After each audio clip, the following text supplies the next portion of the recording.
ನಮಸ್ತೆ. ನೀವು ನೋಡ್ತಾ ಇದ್ದೀರಾ News18 ಡಿಜಿಟಲ್. ನಾನು ರಘುರಾಜ್. ಕಳೆದ 10 ವರ್ಷಗಳಿಂದ ನೆನೆಗುದ್ದಿಗೆ ಬಿದ್ದಂತಹ ಏನು ಕೋಲಾರ ಜಿಲ್ಲೆ ಶ್ರೀನಿವಾಸಪುರ ತಾಲೂಕಿನ ಜಿನಗಲಕುಂಟೆ ಸರ್ವೆ ನಂಬರ್ 1 ಮತ್ತು 2ರಲ್ಲಿ ಏನು ಒತ್ತುವರಿ ಕಂಡು ಹಿಡಿಯಬೇಕು ಅಂತ ಒಂದು ನಿಟ್ಟಿನಲ್ಲಿ ಈಗ ಜಂಟಿ ಸರ್ವೆಗೆ ಸಾಕಷ್ಟು ವರ್ಷಗಳಿಂದ ಒಂದು ಒತ್ತಾಯ ಕೇಳಿ ಬಂದಿತ್ತು. ಇದೀಗ ಆ ಸರ್ವೆ ಕಾರ್ಯ ಈಗ ಕಂಪ್ಲೀಟ್ ಆಗಿರುವಂತದ್ದು. ಏನು ಕೋಲಾರ ಜಿಲ್ಲಾಡಳಿತ ವತಿಯಿಂದ ಜನವರಿ 15ರಂದು ಹಮ್ಮಿಕೊಂಡಿದ್ದಂತಹ ಸರ್ವೆ ಏನಿದೆ ಸಂಜೆ ಗಂಟೆವರೆಗೂ ಕೂಡ ಸರ್ವೆ ಕಾರ್ಯ ನಡೆದಿತ್ತು. ಜೊತೆಗೆ ನನ್ನ ಸರ್ವೆ ಒಂದು ಏನು ಸಮಯ ಅದಕ್ಕೆ ಸಾಕಾಗ್ಲಿಲ್ಲ ಅನ್ನೋ ಕಾರಣಕ್ಕೆ ಇವತ್ತು ಅಂದ್ರೆ ಜನವರಿ 16ರಂದು ಸರ್ವೆ ಮತ್ತೆ ಇವತ್ತು ಪುನಃ ಆರಂಭ ಮಾಡಿದ್ರು. ಬೆಳಗ್ಗೆ 8 ಗಂಟೆಯಿಂದ ಏನು ಸರ್ವೆ ಕಾರ್ಯ ಆರಂಭವಾಗಿತ್ತು. ಸಂಜೆ 4 ಗಂಟೆ ವೇಳೆಗೆ ಈ ಒಂದು ಸರ್ವೆ ಕಾರ್ಯ ಈಗ ಕಂಪ್ಲೀಟ್ ಆಗಿರುವಂತದ್ದು. ಈ ಒಂದು ಏನು ಪ್ರಕರಣದ ಒಂದು ಹಿನ್ನೆಲೆಯನ್ನು ನೋಡೋದಾದ್ರೆ ಏನು ಕೋಲಾರ ಜಿಲ್ಲೆ ಶ್ರೀನಿವಾಸಪುರ ತಾಲೂಕಿನ ಜಿನಗಲಕುಂಟೆ ಸರ್ವೆ ನಂಬರ್ 1 ಮತ್ತು 2ರಲ್ಲಿ ಸುಮಾರು 61.39 ಎಕರೆ ಅಂದ್ರೆ ಅರಣ್ಯ ಇಲಾಖೆಗೆ ಸೇರಿದಂತಹ ಒಂದು ಜಮೀನು ಒತ್ತುವರಿ ಆಗಿದೆ ಅಂತಕ್ಕಂಥದ್ದು ಒಂದು ಅರಣ್ಯ ಇಲಾಖೆ ಒಂದು ಆರೋಪವಾಗಿರುತ್ತೆ. ಇನ್ನು ಇದೇ ಒಂದು ಪ್ರಕರಣದ ವಿಚಾರದಲ್ಲಿ ಏನು ಮಾಜಿ ಸ್ಪೀಕರ್ ರಮೇಶ್ ಕುಮಾರ್ ಅವರು ಏನಿದ್ದಾರೆ ಅವರು ಈಗ ಅನುಭವದಲ್ಲಿರ್ತಕ್ಕಂಥ ಜಾಗದಲ್ಲಿ ಈ ಒಂದು ಅರಣ್ಯ ಇಲಾಖೆ ಜಾಗವೂ ಕೂಡ ಇದೆ ಅಂತಕ್ಕಂಥ ಒಂದು ವಾದ ಈಗ ಅರಣ್ಯ ಇಲಾಖೆ ಮಾಡ್ತಾ ಇರುವಂತದ್ದು. ಸರ್ಕಾರಿ ನೋಟಿಫಿಕೇಷನ್ ಮತ್ತು 1944ರ ಗೆಜೆಟ್ ಇವೆರಡು ಬಿಟ್ಟು ನಮಗೆ ಅರಣ್ಯ ಇಲಾಖೆಯವರು ಬೇರೆ ಯಾವುದೇ ರೀತಿಯಾದಂಥ ದಾಖಲೆ ಕೊಟ್ಟಿಲ್ಲ. ನಾನು ನಿನ್ನೆ ಕೂಡ ಅವರಿಗೆ ರಿಕ್ವೆಸ್ಟ್ ಮಾಡಿದೆ, ನಿಮ್ಮ ಹತ್ರ ಇದು ಒಂದು ಸರ್ವೆ ಸೆಟಲ್ಮೆಂಟ್ ಅಂತ ಆಗಿರುತ್ತೆ. ನಿಮ್ಗೆ ಗೊತ್ತಿದೆ, ಯಾವುದೇ ಒಂದು ಅರಣ್ಯ ಇಲಾಖೆಯನ್ನು ಅರಣ್ಯ ಜಾಗವನ್ನು ನೋಟಿಫಿಕೇಷನ್ ಮಾಡೋಕ್ಕಿಂತ ಮುಂಚೆ ಸೆಕ್ಷನ್ 4 ಅಂತ ಮಾಡಿ, ಸೆಕ್ಷನ್ 17 ಅಂತ ಮಾಡಿ, ಅದಕ್ಕೆ ಒಂದು ಸರ್ವೆ ಸೆಟಲ್ಮೆಂಟ್ ಅಂತ ಮಾಡಿ, ಆ ಸರ್ವೆ ಸೆಟಲ್ಮೆಂಟಲ್ಲಿ ಒಂದು ಮ್ಯಾಪ್ ಅಂತ ಮಾಡ್ತಾರೆ. ಆ ಸರ್ವೆ ಸೆಟಲ್ಮೆಂಟ್ ಮ್ಯಾಪ್ನಲ್ಲಿ ನಿಮಗೆ ಸ್ಪಷ್ಟವಾಗಿ ಎಷ್ಟು ಅಡಿಗೆ ಅಂದರೆ ಎಷ್ಟು ಇಂಚಿಗೆ ಎಷ್ಟು ಉದ್ದ ಬರುತ್ತೆ ಮೈಲಿ ಅನ್ನೋದನ್ನು ಸ್ಪಷ್ಟಪಡಿಸಿರ್ತಾರೆ. ಅಂದರೆ ಮಾಪನ ನಾನು ಹೇಳ್ತಾ ಇದ್ದೀನಿ, ಅಳತೆ ಮಾಡುವ ಮಾಪನ. ಬಟ್ ಇಲ್ಲಿ ನಮಗೆ ಆ ಮಾಪನ ಇಲ್ಲದೇ ಇದ್ದರಿಂದ ನಾವು ಎರಡನ್ನೂ ಮಾಡಬೇಕಾಯ್ತು. ಏಕೆಂದರೆ ಈ ಗಂಟರ್ ಅವರ ಒಂದು ವಿಧಾನದ ಪ್ರಕಾರ ನಾನು ಆಗಲೇ ಹೇಳಿದೆ, ಬಟ್ ನಾವು ಅದನ್ನು ಅನುಸರಿಸ್ತಾ ಇಲ್ಲ. ಹಾಗಾಗಿ ಎರಡನ್ನೂ ಮಾಡಿದ್ದೇವೆ. ಇವೆರಡದಕ್ಕಿಂತ ಹೆಚ್ಚಾಗಿ ತಾವೆಲ್ಲರೂ ಗಮನಿಸಿದ್ದೀರಿ, ರೋವರ್ ಯಂತ್ರದಿಂದ ಕೂಡ ನಾವು ಏನು ಪಾಯಿಂಟ್ಸ್ಗಳಿಗೆ ಗುರುತು ಮಾಡಿಬಿಟ್ಟು ಅಲ್ಲಿ ರೀಡಿಂಗ್ಸು ಮತ್ತು ಇದನ್ನು ಕೂಡ ನಾವು ತಗೊಂಡಿದ್ದೇವೆ. ಫೋರ್ ಡಿಸ್ಕ್ರಿಪ್ಷನ್ ಪ್ರಕಾರ ನಾವು ಗಡಿಯನ್ನು ಗುರುತಿಸಿದ್ದೀವಿ. ಈಗ ಆ ಗಡಿ ಸ್ಪಷ್ಟವಾಗಿ ಹೇಳ್ತಾರೆ, ಈ ಸರ್ವೆ ನಂಬರಿಂದ ಉತ್ತರ ಅಂದರೆ ಸೌತ್ ಈಸ್ಟ್ಗೆ ಇಷ್ಟು ಚೈನ್ ನೀವು ಹೋಗಬೇಕು, ಇಲ್ಲಿಂದ ವೆಸ್ಟ್ಗೆ ಇಷ್ಟು ಚೈನ್ ಬರಬೇಕು ನೀವು, ಈ ನಾರ್ತ್ ಈ ಸರ್ವೆ ನಂಬರಿಂದ ಇಷ್ಟು ಚೈನ್ ಕೊಡಬೇಕು ಅಂತ ಡಿಸ್ಕ್ರಿಪ್ಷನ್ನಲ್ಲೇ ಇರೋದರಿಂದ ಆ ಡಿಸ್ಕ್ರಿಪ್ಷನ್ನ ಅನುಸರಿಸಿಯೇ ನಾವು ಮಾಡಿದ್ದೇವೆ. ಇಲ್ಲದೇ ಫಾರೆಸ್ಟ್ ಅವ್ರು ಒಪ್ತಿರಲಿಲ್ಲ, ನಾವು ಮಾಡಿ ಸರಿಗಿಲ್ಲ ಅಂತ ಹೇಳ್ತಾ ಇದ್ದೀವಿ. ಎರಡು ಇಲಾಖೆಯವರು ಒಪ್ಪಿಕೊಂಡು ಆಮೇಲೆ ಎರಡು ಇಲಾಖೆಯವರು ಒಟ್ಟಿಗೆ ಸೇರಿ ಮಾಡಿರೋದು. ಈಗ ನನಗೆ ಗೊತ್ತಿರೋಂಗೆ ನನ್ನ ಗಮನಕ್ಕೆ ಬಂದಂಗೆ ಏನೂ ಕಾಣಿಸ್ತಾ ಇಲ್ಲ. ನನಗೇನು ಡೀಟೇಲ್ ಅವರು ಏನು ಹೇಳಿಲ್ಲ. ಒಂದೇ ಏನಂದರೆ ಅಟ್ಲೀಸ್ಟ್ ನಾನು ಫಾರೆಸ್ಟ್ ಸೆಟ್ಲ್ಮೆಂಟ್ ಆಫೀಸರೇ ಕೆಲಸ ಮಾಡಿದ್ದೀನಿ. ಫಾರೆಸ್ಟ್ ಸೆಟ್ಲ್ಮೆಂಟ್ ಅಂದರೆ ಏನಂದರೆ ಅಲ್ಲಿರ್ತಕ್ಕಂಥವ್ರದ್ದು ಕ್ಲೇಮ್ಸ್ಗಳನ್ನ ಎನ್ಕ್ವೈರಿ ಮಾಡಿ ಆನಂತರ ಒಂದು ನೋಟಿಫಿಕೇಷನ್ ಹೊರಡಿಸ್ತಾರೆ. ಇದು ಇರ್ತಕ್ಕಂಥ ಪದ್ಧತಿ. ಇದು 1937ರ ಹಿಂದೆ ಆಗಿರೋದು. ಸಾಮಾನ್ಯವಾಗಿ ಅದು ಇರುತ್ತೆ. ನನಗೆ ಅವರು ಇನ್ನೊಂದು ಯಾವುದೋ ಒಂದು ಇದನ್ನು ಕೂಡ ಕೊಟ್ಟರು. 1945ನಲ್ಲಿ ಅದು ಇಡೀ ಜಿನಗಲಗುಂಟೆ ಏನು ಫಾರೆಸ್ಟ್ ಬ್ಲಾಕ್ ಇದೆ ಅದರದ್ದು ಕೊಟ್ಟಿದ್ದಾರೆ. ಆದರೆ it is not A report of the forest settlement officer. ಈ ಬಗ್ಗೆ ಏನು ಹೈಕೋರ್ಟಿನಲ್ಲೂ ಕೂಡ ಕಳೆದ 2013ರಲ್ಲಿ ಒಂದು ಜಂಟಿ ಸರ್ವೆ ಆಗಿತ್ತು. ಆ ಜಂಟಿ ಸರ್ವೆ ಒಂದು ರಿಪೋರ್ಟ್ ಸಲ್ಲಿಕೆ ಕೂಡ ಆಗಿತ್ತು.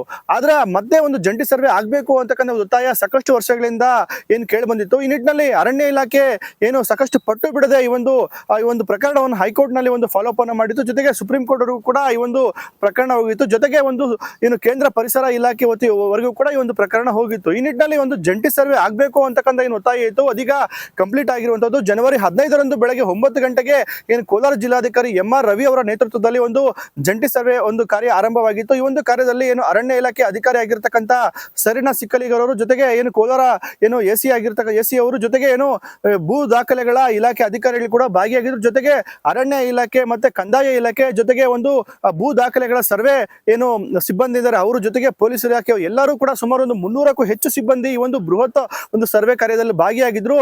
ಒಂದು ಹೈಲೈಟ್ಸ್ ಅನ್ನ ನಾವು ಹೇಳೋದಾದ್ರೆ ಈ ಒಂದು ಸರ್ವೆಯಲ್ಲಿ ರೋವರ್ ಮುಖಾಂತರ ಒಂದು ಸರ್ವೆಯನ್ನ ಮಾಡಲಾಗಿದೆ. ಜೊತೆಗೆ ಏನು ಅರಣ್ಯ ಇಲಾಖೆಗೆ ಅವರು ಮಾಡುವಂತಹ ಒಂದು ಚೈನ್ ಸರ್ವೆಯನ್ನು ಕೂಡ ಮಾಡಿರುವಂತದ್ದು, ಜೊತೆಗೆ ಕಂದಾಯ ಇಲಾಖೆಯ ಒಂದು ಚೈನ್ ಸರ್ವೆಯನ್ನು ಕೂಡ ಮಾಡಿರುವಂತದ್ದು. ಸುಮಾರು ಅಂದ್ರೆ ಒಂದು 3 ವಿಧಾನದಲ್ಲಿ ಒಂದು ಸರ್ವೆ ಕಾರ್ಯವನ್ನ ಕಂಪ್ಲೀಟ್ ಮಾಡಿರುವಂತದ್ದು. ಈ ಸರ್ವೆ ಸಂಬಂಧಪಟ್ಟಂತೆ ಸಾಕಷ್ಟು ಒಂದು ಆಕ್ಷೇಪಗಳು ಕೂಡ ಈಗಾಗಲೇ ದೂರದರಾಗಿರ್ತಕ್ಕಂಥ ಮಾಜಿ ಸ್ಪೀಕರ್ ರಮೇಶ್ ಕುಮಾರ್ ಅವರು ಕೂಡ ಹೇಳಿದ್ದಾರೆ. ಏನು ಅರಣ್ಯ ಇಲಾಖೆಯವರು ಮಾಡ್ತಕ್ಕಂಥ ಒಂದು ಚೈನ್ ಸರ್ವೆಗೆ ತಮ್ಮ ಒಂದು ವಿರೋಧ ಇದೆ ಅಂತಕ್ಕಂಥ ಒಂದು ಮಾತನ್ನು ಕೂಡ ಈ ಹಿಂದೆ ರಮೇಶ್ ಕುಮಾರ್ ಅವರು ಹೇಳಿದ್ರು. ಈಗ ಅದನ್ನು ಕೂಡ ಈಗ ಏನು ಸರ್ವೆ ಒಂದು ಆಗುವಂತ ಸ್ಥಳಕ್ಕೆ ಬಂದಂತಹ ರಮೇಶ್ ಕುಮಾರ್ ಅವರು ಕೂಡ ಅದನ್ನೇ ಕೂಡ ಒಂದು ಪ್ರಸ್ತಾಪವನ್ನು ಮಾಡಿದ್ರು. 2013-14 ಸರ್ವೆ ರಿಪೋರ್ಟ್ಸ್ ಎಲ್ಲ ಇದೆ. ಈಗ ನೀವೇನು ಮಾಡ್ತಾ ಇದ್ರಿ, ಈ ಕೆಲಸನ ಈಗಾಗಲೇ ಮಾಡಿಬಿಟ್ಟಿದ್ದಾರೆ. ತಾವು ನನಗೆ ಪ್ರೆಸೆಂಟ್ ಇದೀನಿ ಅಂತ ಸಿಗ್ನೇಚರ್ ಮಾಡಿದ್ದೀನಿ ನಾನು. ಆದರೆ ನೀವೇನು ಎಕ್ಸಸೈಸ್ ಮಾಡ್ತಾಯಿದ್ದೀರಿ, 2013 ಕೋರ್ಟ್ ಆರ್ಡರ್ ಪ್ರಕಾರ ಅದಾಗಿರೋದು. ಆವತ್ತಿನ DC, DDLR, DCF ಬಂದು ಈಗ ನೀವು ಮಾಡ್ತಾ ಎಕ್ಸಸೈಸ್ ಎಲ್ಲ ಮಾಡಿದ್ದಾರೆ, ಎಲ್ಲ ಅಳೆದಿದ್ದಾರೆ. ಅದಾದಮೇಲೆ ಸರ್ಕಾರಕ್ಕೆ ವರದಿ ಕಳಿಸಿದ್ದಾರೆ. ಆ ವರದಿನ ಅನುಸರಿಸಿ ಸರ್ಕಾರ ಪ್ರಿನ್ಸಿಪಲ್ ಸೆಕ್ರೆಟರಿ ಅವರು DC ಬರೀತಾರೆ. ಕಮಿಷನರ್ ಸರ್ವೆ ಸೆಟಲ್ಮೆಂಟನ್ನು ಅಧ್ಯಕ್ಷನ ಮಾಡಿಕೊಂಡು ಫಾರೆಸ್ಟರ್ಗೆ ಒಂದು ಅವಕಾಶ ಕೊಟ್ಟು ಕನ್ಕ್ಲೂಡ್ ಮಾಡಿ, ಏರಿಯಾಸ್ ಕನ್ಕ್ಲೂಡ್ ಮಾಡಿ ಅಂತ ಹೇಳ್ತಾರೆ. ಅದರಲ್ಲಿ ಹೇಳಿದರೆ ಇವತ್ತಿಗೂ ಇದು ರೆವಿನ್ಯೂ ಗೋಮಾಳ ಖರಾಬ್ ಅಂತಲೇ ಇದೆ, ಮ್ಯೂಟೇಟ್ ಆಗಿದೆ, ಫಾರೆಸ್ಟ್ ಸೆಟಲ್ಮೆಂಟ್ ಆಫೀಸರ್ ಅಪಾಯಿಂಟ್ಮೆಂಟ್ ಆಗಿದೆ. ಆಮೇಲೆ ಈ ಪರ್ಚೇಸ್ ಎಲ್ಲ ವ್ಯಾಲಿಡ್ ಅಂತ ಇರ್ತಾರೆ. ಇವರು ಪಾಪ ಪುಣ್ಯಾತ್ಮರು ಪ್ರತಿ ಸಲ ಎನ್ಕ್ರೋಚರ್ ಅಂತಾರಲ್ಲ, ಹೈಕೋರ್ಟ್ ನನಗೆ ಆ ಗೌರವ ಕೊಟ್ಟಿದೆ. ಪರ್ಚೇಸರ್ ನಾನು ಕೊಂಡಿರೋ ಜನ ಎನ್ಕ್ರೋಚ್ ಮಾಡ್ತೀನಿ. ಅದನ್ನು ನಿಮ್ಮ ಕೆಲಸಕ್ಕೆ ನೀವು ಹೇಳಿ ಕಳಿಸಿದ್ರಿ, ಗೌರವ ಕೊಡಬೇಕು. That is also bin mention in the report. 4 classifications ಇದೆ, 1844 ಕ್ಲಾಸಿಫಿಕೇಶನ್ಸ್ ಇದೆ. ಚೈನೇಜ್ ಆಗಿರ್ಬೇಕು, ನಮ್ದಿದೆ ಸರ್. ಬಟ್ ಅವ್ರದ್ದು ಏನಂತಂದ್ರೆ ಅದು ಅವ್ರ ಇಂಟರ್ನಲ್ ಅರೇಂಜ್ಮೆಂಟ್ ಡಿಪಾರ್ಟ್ಮೆಂಟ್ ಅಲ್ಲಿ ಅವರಿಗೆ 100% ಸರ್ಕಾರದ ಭೂಮಿಯನ್ನ ಅಳತೆ ಮಾಡುವ ಅಧಿಕಾರ ಇರ್ತಕ್ಕಂಥದ್ದು ಸರ್ವೆ ಸೆಟಲ್ಮೆಂಟ್ ಇಲಾಖೆಗೆ ಮಾತ್ರ. ಸರ್ವೆ ಸೆಟಲ್ಮೆಂಟ್ ಇಲಾಖೆಯಲ್ಲಿ ರೂಢಿಯಲ್ಲಿ ಇರ್ತಕ್ಕಂಥದ್ದನ್ನ ಎಲ್ಲ ಅವತ್ತಿನ ರಿಪೋರ್ಟ್ ಅಲ್ಲಿ ಮೆನ್ಷನ್ ಮಾಡಿದ್ದಾರೆ. ಇದು ಕಲ್ಕಟ್ಟ ಹೈಕೋರ್ಟ್ ಜಡ್ಜಸ್ ಲೈಬ್ರರಿ ಒಳಗೆ ಗಂಟರ್ ಯಾರು, ಗಂಟರ್ ಯಾವಾಗ ಬಂದ, ಗಂಟರ್ಸ್ ಚೇಂಜ್ ಏನು ಅಂತ ಹೈಕೋರ್ಟಲ್ಲಿ ಹೇಳಿ ಮಾಡಿಸಿದ್ದೀವಿ. ಅದರಿಂದ they are all ಫ್ರಿವಲಸ್. All these things have been answered in 2013 and 14. There is nothing left. There is nothing left. Even then ಈ ಪ್ರಾಸೆಸ್ ಆಗದಿರೋದು ನಾವು ಅಡ್ಡ ಬರೋದಿಲ್ಲ. ನಿಮ್ಮ ಹತ್ರ ಮತ್ತೊಂದು ಅಭಿಪ್ರಾಯ ತಗೋಬೇಕಲ್ಲ. ನಾನು ತಮಗೆ ಬೆಳಗ್ಗೆನೆ ಮಾತು ಕೊಟ್ಟೆ. ಭಾಳ ಜನರಿಗೆ ನಿರಾಶೆ ಇವತ್ತು. ಅವ್ರೇನು ಅಂದ್ಕೊಂಡಿದ್ರೆ ನಾವು ಘರ್ಷಣೆ ಮಾಡಿಕೊಡ್ತೀವಿ ಅಂತ. ನಾನು ನಿಮ್ಮ ಜೊತೆ ಯಾಕೆ ಘರ್ಷಣೆ ಮಾಡ್ತೀನಿ? ಕಾನೂನು ನನ್ನ ಪರವಾಗಿರುವಾಗ, ನಾನು ನ್ಯಾಯವಾಗಿರುವಾಗ, ಡಾಕ್ಯುಮೆಂಟ್ಸ್ ನನ್ನ ಜೊತೆಗಿರುವಾಗ ನಾನು ಯಾಕೆ ಅಂಜಬೇಕು, ನಾನು ಯಾಕೆ ಘರ್ಷಣೆ ಮಾಡಬೇಕು? I am nothing to fear. So ನಾನು ನೋಡಿದ್ದೀನಿ ಅದು. You have that objection to use that forest thing. So you hold that objection even now. That's what I wanted that. Because that will be recorded. ಅದಕ್ಕೋಸ್ಕರ ಇವತ್ತೇನು ನಾವು ಮಾಜರ್ draw ಮಾಡ್ತೀವಿ ಅದರಲ್ಲಿ. ಆಮೇಲೆ ಇನ್ನೊಂದು ಬೇಸಿಕ್ ಕ್ವೆಶ್ಚನ್, ತಮ್ಮಲ್ಲಿ ಅತ್ಯಂತ ಗೌರವದಿಂದ ತಾವು ಸಲಿಗೆ ಕೊಡ್ತೀನಿ ಅಂತ ನಾನು ದುರುಪಯೋಗ ಮಾಡ್ತೀನಿ. ಬೌಂಡ್ರೀಸೇ ಫಿಕ್ಸ್ ಆಗಿಲ್ಲ, ದುರಸ್ತಿನೇ ಆಗಿಲ್ಲ. ನೀವು ಹೇಗ್ರಿ ನನ್ನ ಎನ್ಕ್ರೋಚರ್ ಅಂತ ಕರಿತೀರಿ? 34ನೇ ಇಸ್ವಿಯಲ್ಲಿ 1934ರಲ್ಲಿ ನಿಮಗೆ ಕೊಟ್ಟ ಜಮೀನು ಇವತ್ತಿಗೆ ನೀವು ದುರಸ್ತಿ ಮಾಡಿಕೊಂಡು ಬಂದೋಬಸ್ತ್ ಮಾಡ್ಕೊಂಡಿಲ್ಲ. ನಿಮ್ದು ಯಾವ ಜಮೀನು ಅಂತಲೇ ಗೊತ್ತಿಲ್ಲ. ನಾನು ಎನ್ಕ್ರೋಚ್ ಮಾಡಿದ್ದೀನಿ ಅಂತ ಖರೀದಿ ಮಾಡೋರು ನಿಮ್ಮ ರೆಕಾರ್ಡ್ಸ್ ಹೇಳುತ್ತೆ ನೋಡಿ. ಇವೆಲ್ಲ GDRಲ್ಲಿದೆ, ಇವೆಲ್ಲ ಮಂಜೂರಾಗಿರೋ ಜಮೀನುಗಳು. 48, 49, 50. ನಾನು ಹುಟ್ಟಿರೋದು ಯಾವಾಗ ಗೊತ್ತಾ? 49ನೇ ಇಸ್ವಿ. ಅಂದರೆ ನಾವು ಹುಟ್ಟಕ್ಕೆ ಮೊದಲೇ ಜಮೀನುಗಳೆಲ್ಲ ಕದಿಬೇಕು ಅಂತ ಪ್ಲಾನ್ ಮಾಡಿ. ಇವೆಲ್ಲ ಪೊಲಿಟಿಕಲ್ ಮೋಟಿವಿಂದ ಮಾಡ್ತಾರೆ. ಸಂತೋಷ, I will answer it. Self ಕಾನ್ಫಿಡೆನ್ಸಿಂದ ಮಾಡ್ತೀನಿ. ಆ ಚೈನೇಜ್ ವಿಚಾರಕ್ಕೆ ಸರ್ವೆ ಸೆಟಲ್ಮೆಂಟ್ ಏನು ತೀರ್ಮಾನ ಮಾಡ್ತದೆ, ಆ ಚೈನೇಜ್ ವ್ಯಾಲಿಡು. ಇವ್ರು ಹೇಳ್ತಕ್ಕಂಥದ್ದಕ್ಕೆ I have my strong objection. This land has not been mutated. ದುರಸ್ತಿ ಆಗಿಲ್ಲ. ರೆವಿನ್ಯೂ ರೆಕಾರ್ಡ್ಸ್ ಇವತ್ತಿಗೂ ಗೋಮಾಳವನ್ನೇ. ಅರ್ಥ ಆಯ್ತಾ? ಜಮೀನೇ ಅವ್ರದ್ದೇ. ಎನ್ಕ್ರೋಚ್ಮೆಂಟ್ ಪ್ರಶ್ನೆ ಏನು ಬರುತ್ತೆ? ತಾವು ತಮ್ಮ ಕೆಲಸವನ್ನು ಮುಂದುವರಿಸಿ. You are the deputy commissioner. ನನಗೆ ಮೆಸೇಜ್ ಕೊಟ್ಟರೆ ನಿಮ್ಮ ತಹಸೀಲ್ದಾರ್ ಫೋನ್ ಮಾಡಿ ಬರ್ತೀನಿ. ನಾನು ನಿಮ್ಗೊಂದು ಅಪರ್ಚುನಿಟಿ ಕೊಡಬೇಕಾಗಿತ್ತು. ನಮ್ಮ ಹತ್ರ ಅದರ್ ದೇನ್ ದಟ್ ನಿಮ್ಮ ಹತ್ರ ಇನ್ನೇನಾದ್ರೂ ನಾನು ದಾಖಲೆಗಳೆಲ್ಲ ಭಾಳ ಕೊಡೋದಿದೆ ನನ್ನ ಅದು ಒಂದು. ಪ್ರಯತ್ನ ಎಲ್ಲ ಮಾಡಿ ಜನರಿಗೆ ಯಾರಿಗೂ ಇಲ್ಲಿ ಬರಬಾರ್ದು ಅಂತ ಹೇಳಿ ಆದರೂ ಒಂದು ಸಮಸ್ಯೆ ನನಗೇನು ಮಾಡಕ್ಕೆ ಆಗೋದಿಲ್ಲ. ಇದೀಗ ಅಂತಿಮವಾಗಿ ಈ ಒಂದು ಸರ್ವೆ ಕಾರ್ಯ ಕಂಪ್ಲೀಟ್ ಆಗಿರುವಂತದ್ದು. ಈ ಸರ್ವೆ ಕಾರ್ಯ ಕಂಪ್ಲೀಟ್ ಆದ ನಂತರ ಸಾಕಷ್ಟು ಒಂದು ಕುತೂಹಲ ಇದೆ. ಎಷ್ಟು ಪ್ರದೇಶದಲ್ಲಿ ಅರಣ್ಯ ಇಲಾಖೆ ಒಂದು ಒತ್ತುವರಿ ಆಗಿದೆ ಅಥವಾ ಒತ್ತುವರಿ ಆಗಿಲ್ವಾ, ಅಥವಾ ಅಧಿಕಾರಿಗಳು ಇದಕ್ಕೆ ನಿಷ್ಪಕ್ಷಪಾತವಾಗಿ ಒಂದು ವರದಿಯನ್ನು ಸಲ್ಲಿಸ್ತಾರ ಅಂತಕ್ಕಂಥ ಸಾಕಷ್ಟು ಅನುಮಾನಗಳು ಕೂಡ ಇರ್ತಕ್ಕಂಥದ್ದು. ಈ ಎಲ್ಲ ಅನುಮಾನಕ್ಕೂ ಕೂಡ ಈಗ ಜಿಲ್ಲಾಧಿಕಾರಿ ಆಗಿರ್ತಕ್ಕಂಥ ರವಿ ಅವರು ಒಂದು ಉತ್ತರವನ್ನು ಕೊಟ್ಟಿದ್ದಾರೆ. ಜಂಟಿ ಸರ್ವೆ ಕಾರ್ಯ ಸುಸೂತ್ರವಾಗಿ ನೆರವೇರುವಂತದ್ದು. ಹಿಂದೆ 2013ರಲ್ಲಿ ಯಾವ ತರ ಒಂದು ಸರ್ವೆಯನ್ನ ಮಾಡಲಾಗಿತ್ತೋ ಅದಕ್ಕಿಂತ ವಿಭಿನ್ನವಾಗಿ ಒಂದು ಸರ್ವೆಯನ್ನ ಮಾಡಲಾಗಿದೆ. ಹೈಕೋರ್ಟ್ ಏನು ಅಂತಂದ್ರೆ ಚೈನ್ ಮೂಲಕ ಒಂದು ಸರ್ವೆಯನ್ನ ಮಾಡಿ ಅಂತಕ್ಕಂಥ ಒಂದು ಸೂಚನೆಯನ್ನು ಕೊಟ್ಟಿದ್ದು. ಜೊತೆಗೆ ರೋವರ್ ಮೂಲಕ ಒಂದು ಟೆಕ್ನಾಲಜಿಯನ್ನು ಬಳಸಿ ಒಂದು ಸರ್ವೆಯನ್ನು ಕೂಡ ಮಾಡಲಾಗಿದೆ. ಅದಕ್ಕೂ ಮುಂಚೆ ಮೊದಲು ನಾವು ಗ್ರಾಮಗಳ ಒಂದು ಗಡಿಯನ್ನ ಗುರುತು ಮಾಡ್ಕೊಂಡ್ವಿ, ಜೊತೆಗೆ ಕಂದಾಯ ಇಲಾಖೆಗೆ ಸೇರುವಂತಹ ಜಮೀನಿನ ಒಂದು ಗುರುತು ಮಾಡ್ಕೊಂಡ್ವಿ. ಅನಂತರ ಅರಣ್ಯ ಇಲಾಖೆ ಮತ್ತೆ ಕಂದಾಯ ಇಲಾಖೆಗೆ ಎರಡೂ ಅಧಿಕಾರಿಗಳ ನೇತೃತ್ವದಲ್ಲಿ ಒಂದು ಜಂಟಿ ಸರ್ವೆಯನ್ನ ಮಾಡಿದ್ವಿ. ಈ ಹಿನ್ನೆಲೆ ಈಗ ಜಂಟಿ ಸರ್ವೆ ಕಂಪ್ಲೀಟ್ ಆಗಿರುವಂತದ್ದು. ಈ ಒಂದು ಜಂಟಿ ಸರ್ವೆಗೆ ಏನು ಸುಮಾರು 100ಕ್ಕೂ ಹೆಚ್ಚು ಸಿಬ್ಬಂದಿ 4 ತಂಡಗಳಾಗಿ ಜಂಟಿ ಸರ್ವೆಯನ್ನ ಮಾಡಿದ್ರು. ಯಶಸ್ವಿ ಆಗಿದೆ ಅಂತಕ್ಕಂಥ ಒಂದು ಮಾಹಿತಿ ಕೂಡ ಈಗಾಗಲೇ ಜಿಲ್ಲಾಧಿಕಾರಿ ರವಿ ಅವರು ಹೇಳ್ತಾ ಇರುವಂತದ್ದು. ಆದ್ರೆ ಈ ಒಂದು ಜಂಟಿ ಸರ್ವೆಯ ಒಂದು ನಕ್ಷೆ ತಯಾರಾದ ನಂತರ ಈ ಒಂದು ಜಂಟಿ ಸರ್ವೆ ಮೂಲಕ ಸಿಗುವಂತಹ ಫಲಿತಾಂಶ ಏನಂತಂದ್ರೆ ಅಲ್ಲಿ ಒತ್ತುವರಿ ಆಗಿದೆಯಾ ಅಥವಾ ಒತ್ತುವರಿ ಆಗಿಲ್ವಾ ಅಂತಕ್ಕಂಥ ಒಂದು ಮಾಹಿತಿ ಮುಚ್ಚಿದ ಲಕೋಟೆಯಲ್ಲಿ ಹೈಕೋರ್ಟ್ಗೆ ಒಂದು ಮಾಹಿತಿಯನ್ನು ಕೂಡ ಸಲ್ಲಿಕೆ ಮಾಡ್ತೀವಿ ಅಂತಕ್ಕಂಥ ಒಂದು ಮಾತನ್ನ ಹೇಳ್ತಾ ಇರುವಂತದ್ದು. ಆದ್ರೆ ಕೆಲವೊಂದು ವಿಚಾರಗಳನ್ನ ಇಲ್ಲಿ ಜಿಲ್ಲಾಧಿಕಾರಿಗಳು ಪ್ರಸ್ತಾಪವನ್ನ ಮಾಡಿದ್ದಾರೆ. ಏನು ಅಂತ ಹೇಳಿದ್ರೆ ಅರಣ್ಯ ಇಲಾಖೆಗೆ ಸೇರುವಂತಹ ಒಂದು ಫಾರೆಸ್ಟ್ ಸೆಟಲ್ಮೆಂಟ್ ಮ್ಯಾಪ್ ಅನ್ನ ಅಧಿಕಾರಿಗಳು ಕೊಟ್ಟಿಲ್ಲ ಅಂತಕ್ಕಂಥ ಒಂದು ಮಾತನ್ನು ಕೂಡ ಅವ್ರು ಹೇಳಿದ್ರು. ಆದ್ರೆ ಇದಕ್ಕೆ ಸ್ಥಳದಲ್ಲೇ ಇದ್ದಂತಹ ಏನು DFO ಸರಿನಾ ಸಿಕ್ಕಲಿಗರ್ ಅವರು ಒಂದು ಆಕ್ಷೇಪವನ್ನು ವ್ಯಕ್ತಪಡಿಸಿದ್ರು. ಜೊತೆಗೆ ಅವರು ಒಂದು ಕೌಂಟರ್ ಅನ್ನು ಕೂಡ ಕೊಟ್ಟಿರುವಂತದ್ದು. ಇಂಡಿಯಾದಲ್ಲಿ ಬ್ರಿಟಿಷ್ ಕಾಲದಿಂದನೂ ಗುಂಟ್ರಸ್ ಚೈನ್ನ ಯೂಸ್ ಮಾಡ್ತಾ ಇದ್ದಾರೆ. ಸೊ ಯಾವ ಚೈನ್ ಯೂಸ್ ಮಾಡಿದ್ರು ಅಳತೆ ಎಷ್ಟಿರಬೇಕು ಅಷ್ಟು ಇದ್ದೇ ಇರುತ್ತೆ. ಸೊ ಅದರಲ್ಲಿ ತಕರಾರು ಎತ್ತೋದಂಥದ್ದು ಮಾತೇ ಇಲ್ಲ. ಸೊ ಈ ತಕರಾರು ಮೊದಲು 2010ರಲ್ಲಿ 2013ರಲ್ಲೂ ಎತ್ತಿದ್ರು ಈ ವಿಷಯವನ್ನು. ಸೊ ಈ ವಿಷಯ ಬಗ್ಗೆ ಕ್ಲಾರಿಫಿಕೇಷನ್ ಗೌರ್ಮೆಂಟ್ ಕೊಟ್ಟಿದೆ, ಯಾವ ರೀತಿ ನಾವು ಚೈನ್ಸ್ನ ಯೂಸ್ ಮಾಡಬೇಕು. ಈ ಗುಂಟ್ರಸ್ ಚೈನಲ್ಲೇ ನೀವು ಸರ್ವೆಯನ್ನು ಮಾಡ್ತಕ್ಕದ್ದು, ಅದರಲ್ಲಿ ಯಾವುದೇ ಎರರ್ಸ್ ಇಲ್ಲ ಅಂತ ಕೊಟ್ಟಿದೆ. ಪ್ರಿನ್ಸಿಪಲ್ ಸೆಕ್ರೆಟ್ರಿ ಫಾರೆಸ್ಟು ಭೂ ದಾಖಲೆ ಸೆಕ್ರೆಟ್ರಿಗೂ ಬರೆದಿದ್ದಾರೆ. ಸೊ ಅವರು ರೆವೆನ್ಯೂ ಅವ್ರಿಗೂ ಬರೆದಿದ್ದಾರೆ. ಸೊ ಗುಂಟ್ರಸ್ ಚೈನಲ್ಲಿ ಯಾವುದೇ ಅಳತೆ ಮಾಡಿದ್ರೂ ಎಲ್ಲೂ ತಪ್ಪಾಗೋದಿಲ್ಲ. That is the one clarification. ಎರಡನೇದು ಫಾರೆಸ್ಟ್ ಸೆಟಲ್ಮೆಂಟ್ ಮ್ಯಾಪ್ ಬಗ್ಗೆ ಕೇಳ್ತಾ ಇದ್ದಾರೆ. ಸೊ ಫಾರೆಸ್ಟ್ ಸೆಟಲ್ಮೆಂಟ್ ಮ್ಯಾಪ್ ಇಲ್ಲಿ ನಮಗೆ ಇಶ್ಯೂ ಇರೋದು ಹೊಸಹುಡ್ಯ ಸರ್ವೆ ನಂಬರ್ 1 ಮತ್ತು 2. ಸೊ 1 ಮತ್ತು 2 ಫಾರೆಸ್ಟ್ ಒಳಗಡೆ ಇರೋಂಥದ್ದು, ಅರ್ಥ ಆಯ್ತಾ? ಸೆಟಲ್ಮೆಂಟ್ ಅಂತಂದರೆ ಸೊ ಅದು ಫಾರೆಸ್ಟನ್ನ ಬಿಟ್ಟು ನೋಟಿಫಿಕೇಷನ್ ಬೌಂಡ್ರಿ ನಾವೇನು ಮಾಡ್ತೀವಿ ಆವಾಗ ಕೆಲವೊಂದು ಸರ್ವೆ ನಂಬರ್ನ ಬಿಟ್ಟು ಹೋಗುತ್ತೆ. ಸೊ ಬಿಟ್ಟು ಹೋಗಿರೋದು ಸರ್ವೆ ನಂಬರ್ಸೇ ಬೇರೆ, ನಾವು ಇಶ್ಯೂ ಇರೋ ಸರ್ವೆ ನಂಬರ್ಸೇ ಬೇರೆ.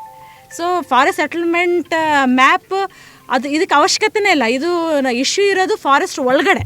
ಸೆಟಲ್ಮೆಂಟ್ ಇಶ್ಯೂ ಯಾವಾಗ ಬರುತ್ತೆ ಅಂತಂದರೆ ಸೊ ಅದು ಏನಾದರೂ ಹೊರಗಡೆ ಇಶ್ಯೂ ಏನಾದರೂ ಬೇರೆ ಸರ್ವೆ ನಂಬರ್ಸ್ಗೆ ಏನಾದರೂ ತೊಂದರೆ ಆದರೆ ಆವಾಗ ಆ ಮ್ಯಾಪ್ನ ನಾವು ಯೂಸ್ ಮಾಡ್ಕೋಬೇಕೇ ಹೊರತು ಇದು ಇಶ್ಯೂ ಇರೋದು ಫಾರೆಸ್ಟ್ ಒಳಗಡೆ ಇರೋದ್ರಿಂದ ಸೊ ಇದು ಫಾರೆಸ್ಟ್ ಸೆಟಲ್ಮೆಂಟ್ ಮ್ಯಾಪ್ ಬೇಕಾಗಿಲ್ಲ.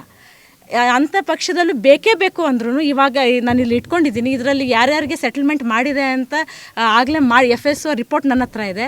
ಅದರ ಪ್ರಕಾರ ಎಕ್ಸ್ಟೆಂಟು ಇದೆ. ಇವಾಗಲೂ ಕೂಡ ನಾವು ಫಾರೆಸ್ಟ್ ಸೆಟಲ್ಮೆಂಟ್ ಮ್ಯಾಪ್ನ ನಾವು ಮಾಡ್ಬೋದು ನಮ್ಮಲ್ಲಿ ಇಲ್ಲ ಅಂದಾಗ. ಅದೊಂದು ಕ್ಲಾರಿಫಿಕೇಷನ್ ಕೊಡ್ತೀನಿ.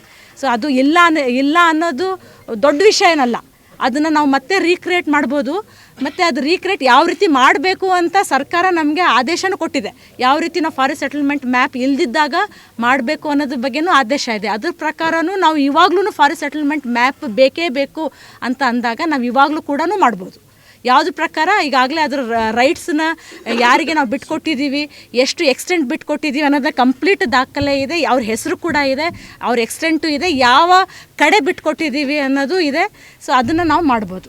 ಸೊ ಇದೊಂದು ವಿಷಯ. ಫಾರೆಸ್ಟ್ ಸೆಟಲ್ಮೆಂಟ್ ಮ್ಯಾಪ್ ಅವಶ್ಯಕತೆ ಇಲ್ಲ, ಯಾಕೆಂದರೆ ಏನು ಒತ್ತುವರಿ ಆಗ್ತಾಯಿದೆ, ಏನು ತಕರಾರಾಗಿದೆ ಫಾರೆಸ್ಟ್ ಒಳಗಡೆ ಇದೆ. ಸೊ ನೋಟಿಫಿಕೇಷನ್ ಅಂದ ತಕ್ಷಣ ಸೊ ಅದನ್ನೆಲ್ಲನೂ ಸೆಟ್ಲ್ ಮಾಡಿ ಬೌಂಡ್ರಿನ ಮಾರ್ಕ್ ಮಾಡಿರ್ತಾರೆ. ನಮಗೆ ಇಶ್ಯೂ ಇರೋದು ಬೌಂಡ್ರಿ ಒಳಗೆ, ಅರ್ಥ ಆಯ್ತಾ? ಸೆಟ್ಲ್ಮೆಂಟ್ ಇರೋದು ಬೌಂಡ್ರಿ ಹೊರಗಡೆ, ಅದು ಇದಾಗಿರೋದು. ಸೊ ಇದು ಏನೂ ಇಲ್ಲ, ಸುಮ್ಮನೆ ಇಟ್ ಜಸ್ಟ್ ಒಂದು ಇಶ್ಯೂ, ಒಂದು ವಾದಕ್ಕೆ ಕಾರಣ ಹೊರತು ಬೇರೆ ಏನೂ ಇಲ್ಲ. So ಗುಂಟರ್ chain is also perfect. Forest settlement rovers ಎಲ್ಲ ಇಟ್ಕೊಂಡು ಮಾಡಿದ್ದಾರೆ. ಅದು ಯಾವಾಗ ಫೈನಲ್ ಮ್ಯಾಪ್ ಬರುತ್ತಲ್ಲ, ಎಷ್ಟು % ವ್ಯತ್ಯಾಸ ಇದೆ ಅಥವಾ ವ್ಯತ್ಯಾಸ ಇಲ್ಲ, ಅದು ಆವಾಗಲೇ ಗೊತ್ತಾಗೋದು. ಆಗಿದೆ, ಅದಕ್ಕೆ ನಾವು ಇದಕ್ಕೋಸ್ಕರ ನಾವು ಇದು ಮಾಡ್ತಾ ಇರೋದು. 315 ಎಕರೆ ಅದು ಇದೆ. ಸೊ ಸರ್ವೆ ನಂಬರ್ 2ರಲ್ಲಿ 113 ಎಕರ್ಸ್ ಅಂದರೆ 113 ಎಕರ್ಸ್ ನಮಗೆ ಇರಲೇಬೇಕು. ಒತ್ತುವರಿ ಇದೆ ಅಂತ ಅನಿಸಿದೆ. ಬೌಂಡ್ರಿ ಪ್ರಕಾರ ನಾವು ಮಾರ್ಕ್ ಮಾಡಿದ್ದೀವಿ, ಅಷ್ಟು ಮ್ಯಾಪಲ್ಲಿ ಮಾರ್ಕ್ ಆಗಬೇಕು, ಎಕ್ಸ್ಟೆಂಟು ಮಾರ್ಕ್ ಆಗಬೇಕು, ಅದ್ರ ಜೊತೆಗೆ ಒತ್ತುವರಿ ಎಷ್ಟಾಗಿದೆ ಅಂತಲೂ ಮಾರ್ಕ್ ಆಗಬೇಕು. ಇದು 3 ಮಾರ್ಕ್ ಆಗಿ ನಮಗೆ ಮ್ಯಾಪ್ ಪ್ರೊಡ್ಯೂಸ್ ಆಗಿದೆ. ಇಲ್ಲಿ ಆಗಿರ್ತಕ್ಕಂಥ ಒಂದು ಅರಣ್ಯ ಇಲಾಖೆಯ ಒತ್ತುವರಿ ಪ್ರದೇಶ ಏನಿದೆ ಅದು ಅರಣ್ಯ ಇಲಾಖೆ ಒತ್ತುವರಿ ಪ್ರದೇಶದಿಂದ ಹೊರಭಾಗದಲ್ಲಿಲ್ಲ, ಇಲ್ಲಿ ಒಳಭಾಗದಲ್ಲಿದೆ. ಹಾಗಾಗಿ ಇದು ಆ ಪ್ರದೇಶದ ಒಂದು ಸುತ್ತಲಿನ ಒಳಭಾಗದಲ್ಲಿ ಈ ಒಂದು ಪ್ರದೇಶ ಇರೋ ಮೂಲಕ ಇಲ್ಲಿ ಸರ್ವೆಯ ಒಂದು ಫಾರೆಸ್ಟ್ ಸೆಟಲ್ಮೆಂಟ್ ಮ್ಯಾಪ್ ಇಲ್ಲಿ ಅವಶ್ಯಕತೆ ಇಲ್ಲ ಅಂತ ಪ್ರಸ್ತಾಪ ಏನಾದರೂ ಇಲ್ಲಿ ಬೇಕಿದ್ದಲ್ಲಿ ಖಂಡಿತ ನಾವು ಈ ಒಂದು ಸರ್ವೆ ಸೆಟಲ್ಮೆಂಟ್ ಮ್ಯಾಪ್ ಅನ್ನು ಅಂದ್ರೆ ಫಾರೆಸ್ಟ್ ಸೆಟಲ್ಮೆಂಟ್ ಮ್ಯಾಪ್ ಅನ್ನು ನಾವು ಸಿದ್ಧಪಡಿಸಿ ಕೊಡ್ತೀವಿ. ಇದಕ್ಕೆ ಸರ್ಕಾರದ ಒಂದು ಕಾನೂನಲ್ಲಿ ಕೂಡ ಅವಕಾಶ ಇದೆ ಅಂತಕ್ಕಂಥ ಮಾತನ್ನು ಹೇಳ್ತಾ ಇರುವಂಥದ್ದು. ಜೊತೆಗೆ ಅವರು ಕ್ಲಿಯರ್ ಆಗಿ ಹೇಳಿದ್ರು, ಇಲ್ಲಿ ಒಂದು ಅರಣ್ಯ ಇಲಾಖೆಗೆ ಸೇರಿದಂತಹ ಜಾಗ ಒತ್ತುವರಿ ಆಗಿದೆ. ಜಿನಗಲಕುಂಟೆ ಸರ್ವೆ ನಂಬರ್ 1 ಮತ್ತು 2ರಲ್ಲಿ ಇದ್ದಂತಹ ಅರಣ್ಯ ಪ್ರದೇಶ ಏನಿದೆ 311 ಎಕರೆ ಏನಿದೆ, ಈ ಒಂದು ಪ್ರದೇಶದಲ್ಲಿ ಅರಣ್ಯ ಇಲಾಖೆ ಜಾಗ ಈಗ ಇಲ್ಲ ಅನ್ನೋ ಮೂಲಕ ಅವರು ನೇರವಾಗಿ ಹೇಳ್ತಾ ಇರುವಂತದ್ದು.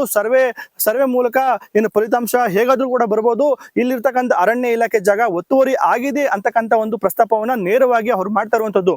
ಇನ್ನು ಸರ್ವೆ ಸಮಯದಲ್ಲಿ ರಮೇಶ್ ಕುಮಾರ್ ಅವರು ಕೂಡ ಸ್ಥಳದಲ್ಲಿ ಹಾಜರಿದ್ದು ಅವರು ಕೂಡ ಈ ಒಂದು ಸರ್ವೆಗೆ ಬಹಳಷ್ಟು ಕೋಪರೇಟ್ ಅನ್ನು ಮಾಡಿದ್ರು. ಅವರು ಕೂಡ ಈ ಬಗ್ಗೆ ಕೆಲವೊಂದು ಅಂಶಗಳನ್ನ ಹೇಳಿದ್ದಾರೆ. ಏನು ಕಂದಾಯ ಇಲಾಖೆ ಜಾಗವನ್ನ ನಾವು ಎಲ್ಲೂ ಕೂಡ ಒತ್ತುವರಿ ಮಾಡ್ಕೊಂಡಿಲ್ಲ, ಜೊತೆಗೆ ಫಾರೆಸ್ಟ್ಗೆ ಸೇರಿದಂತಹ ಜಾಗ ಕೂಡ ಎಲ್ಲೂ ಕೂಡ ಒತ್ತುವರಿ ಮಾಡ್ಕೊಂಡಿಲ್ಲ, ನಾನು ಇಲ್ಲಿ ಖರೀದಿದಾರ, ಇಲ್ಲಿ ನನ್ನ ಒತ್ತುವರಿದಾರ ಅಲ್ಲ ಅಂತಕ್ಕಂಥ ಒಂದು ಪ್ರಸ್ತಾಪವನ್ನು ಕೂಡ ರಮೇಶ್ ಕುಮಾರ್ ಅವರು ಮಾಡ್ತಾ ಇರುವಂತದ್ದು. ನನ್ನ ವಿರುದ್ಧ ರಾಜಕೀಯವಾಗಿ ಒಂದು ಪ್ರಚೋದನೆ ಉಳ್ಳ ಈ ಒಂದು ಇಷ್ಟೆಲ್ಲ ಆರೋಪಗಳು ಕೇಳಿ ಬಂದಿದೆ. ನಾನು ಜಂಟಿ ಸರ್ವೆಗೆ ಎಂದೂ ಕೂಡ ನಾನು ಹಿಂದೇಟನ್ನು ಹಾಕಿಲ್ಲ, ಸರ್ವೆಗೆ ನಾನು ಸಹಕಾರ ಕೊಡ್ತೀನಿ, ಒತ್ತುವರಿ ಆಗಿಲ್ಲ ಅಂತಕ್ಕಂಥ ಒಂದು ವಿಚಾರವನ್ನು ಕೂಡ ಇಲ್ಲಿ ರಮೇಶ್ ಕುಮಾರ್ ಅವರು ಏನು ಪ್ರತಿಕ್ರಿಯೆಯನ್ನ ಕೊಟ್ಟಿರುವಂತದ್ದು. ಒಟ್ಟಾರೆಯಾಗಿ ಕೋಲಾರ ಜಿಲ್ಲೆಯ ಶ್ರೀನಿವಾಸಪುರ ತಾಲೂಕಿನ ಜಿನಗಲಕುಂಟೆ ಸರ್ವೆ ನಂಬರ್ 1 ಮತ್ತು 2ರಲ್ಲಿ ಏನು ಅರಣ್ಯ ಇಲಾಖೆಗೆ ಸೇರಿದಂತಹ ಜಾಗ ಏನು ಒತ್ತುವರಿ ಆಗಿದೆ ಅಂತಕ್ಕಂಥ ಒಂದು ವಿಚಾರ ಏನು ಬಹಳಷ್ಟು ವರ್ಷಗಳಿಂದ ಕೇಳಿ ಬರ್ತಾ ಇದೆ. ಈ ನಿಟ್ಟಿನಲ್ಲಿ ಜಂಟಿ ಸರ್ವೆಗೆ ಕಳೆದ 10 ವರ್ಷಗಳಿಂದ ಒಂದು ಒತ್ತಾಯ ಇರುವಂತದ್ದು. ಈಗ ಒಂದು ಜಂಟಿ ಸರ್ವೆ ಕಂಪ್ಲೀಟ್ ಆಗಿದೆ, ಎಲ್ಲವೂ ಕೂಡ ಸುಸೂತ್ರವಾಗಿ ನೆರವೇರಿದೆ. ಈಗ ಜನವರಿ 30ರ ಒಳಗೆ ಹೈಕೋರ್ಟ್ಗೆ ಈ ಒಂದು ಜಂಟಿ ಸರ್ವೆಯ ಒಂದು ರಿಪೋರ್ಟ್ ಅನ್ನ ಜಿಲ್ಲಾಧಿಕಾರಿಗಳು ಸಬ್ಮಿಟ್ ಮಾಡ್ತಾರೆ. ನಂತರ ಹೈಕೋರ್ಟ್ ಮುಂದೆ ಏನೋ ಒಂದು ತೀರ್ಮಾನ ತಗೊಳ್ಳುತ್ತೆ ಅನ್ನೋದು ಕಾದು ನೋಡ್ಬೇಕಾಗಿರುವಂತದ್ದು. ರಘುರಾಜ್, ನ್ಯೂಸ್ 18, ಕೋಲಾರ.